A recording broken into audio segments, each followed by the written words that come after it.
boring bitta joy namozni tashangda bir xonaga kiring, dunyoni unuting, ahlingizni, farzandlaringizni unutingda 2 rakat shukurga niyat qiling.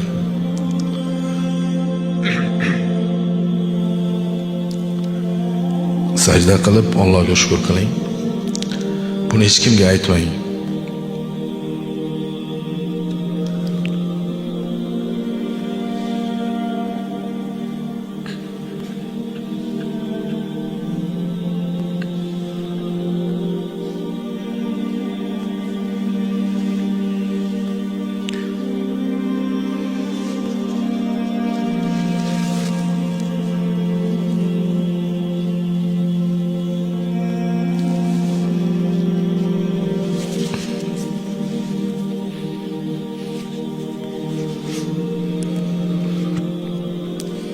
Uzr so'rayman hammanglardan.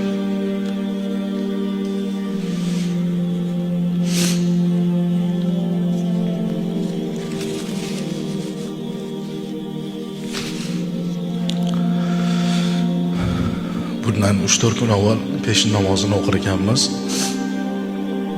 Birinchi safda turgan namozxonlarimizdan birlari bemor bo'ldilar shekilli. Olib chiqib ketishdi. Shu eshigimizdan chiqib, ozgina shu yerda o'tiring, mazam bo'lmayapti deganda, to shifokorlar kelguncha mana shu eshikni oldida jon berdilar. Alloh hammamizga xotimamizni go'zal qilsin.